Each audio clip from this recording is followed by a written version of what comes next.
In this video, I'm going to talk about the mistakes that I made that held me back for years. Mistakes that wasted my time, energy, and potential. I didn't realize it at the time, but these habits kept me in a cycle of frustration and self-doubt. It wasn't until I learned from my experiences that I was able to break free and live a more intentional and fulfilling life. If you ever felt like you're spinning your wheels or not living up to your full potential, then stick around because I'm going to be sharing with you these mistakes so that you don't have to make the same ones. Let's dive in. For years, I ignored the importance of financial literacy, and schools don't teach you about it either. Because of this, I started to view money as a measure of success rather than just a tool or a way to exchange value. When you see money as a sign of success, you can go to great lengths to impress others by showing off, like going on expensive vacations or buying things you really don't need. It was when I changed my view on money, I started to use it more intentionally and focus more on savings. I realized that money is just a tool to help me reach my goals and not a measure of my worth. By understanding financial literacy, I learned to make better decisions with money, which has given me freedom and peace of mind. About 6 years ago, I had this idea of starting a YouTube channel, but I kept convincing myself that I wasn't creative enough or people might laugh at my content. I also worried I wouldn't have enough time to commit to it. But looking back, I realized that those thoughts were just fears created by my mind, and none of them were true. Because of that, I missed out on starting something I was really passionate about much earlier. There were other things I loved doing but never explored because I was waiting for my friends to join in or my family to show their support. But I have learned that it is not anyone else's responsibility to validate what I love doing. It is mine. I had to learn to believe in myself and keep going even when no one else is cheering me on. You can't wait for external approval or support to start embracing what truly excites you. Before I continue, I would like to invite you to subscribe to my channel. Your support will improve my channel's visibility to the algorithm and help it grow.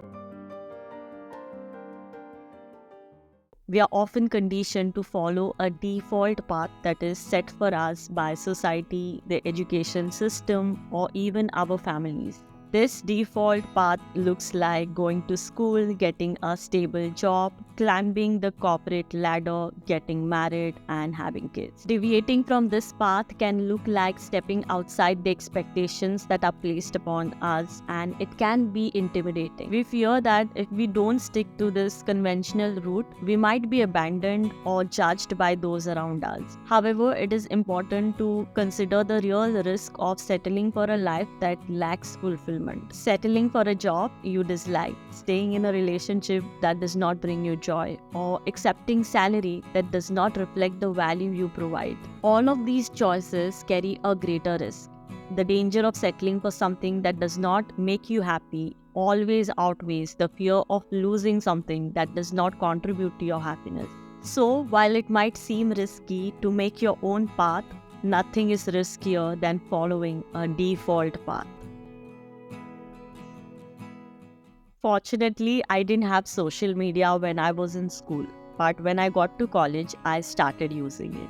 I remember how much I enjoyed using Instagram, sharing my good moments and often comparing myself to others. However, over time, I realized that my relationship with social media was becoming unhealthy.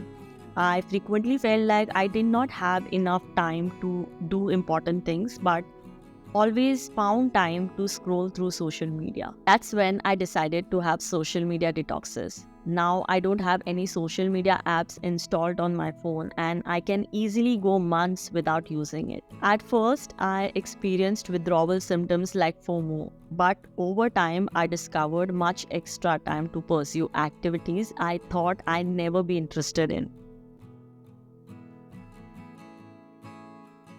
This is one of the biggest things that held me back for the longest time. I spent way too much energy worrying about what others thought of me, and because of that, I did not do many things I truly wanted to do. As much as I like to comfort you by saying, do what you love and nobody will judge you, that's simply not true. People will judge you, they might laugh at you, they may even talk about you behind your back. That's just how it is. But that should not stop you from living your life. You can't let somebody else's perception of you dictate what you do, because life is too short for that. One book that helped me to overcome this fear is A New Earth by Eckhart Tolle. In this book, he helps reduce the importance we place on opinions and perceptions. If you are interested in reading this book, I'll link it in the description below. I highly recommend checking it out. There are many times I played the victim. Failures used to upset me and make me feel like I'm not good enough. It felt like my world had crumbled and nothing would work for me. But over time, I started to see things differently. I realized that if I let my failures get to my heart, my success would get to my head. It became important for me to stop giving so much importance to the external situations and my thoughts about them. Failures are necessary for growth and to develop a beginner's mind. Even Steve Jobs talks about this in his inspiring speech at Stanford University. If you're interested, I'll link the video in the description below. We all fail at some point in life, but failure does not define us. These days, I fail many times, sometimes even on weekly basis. But instead of fearing failure, I see it as a sign of progress. Each failure is a chance to learn and grow. Nothing damages confidence more than being critical of yourselves. Many of us never learn to be kind to ourselves, often because we are afraid of making mistakes. When we make mistakes, our immediate reaction tends to be harsh. It's like, how could I make such a mistake? Our minds are survival machines, conditioned to criticize our errors in an attempt to keep us safe and avoid failure. These survival instincts lead us to view mistakes negatively instead of viewing them as valuable opportunities. This mindset is not only unhealthy but is also counterproductive. It is very important to remember that no one achieves excellence without making mistakes. We all stumble along the way. By cultivating self-compassion, we can learn from our experiences and move forward faster. So these are the lessons I wish someone gave me. If you like to see more videos, check the ones which I've pinned here.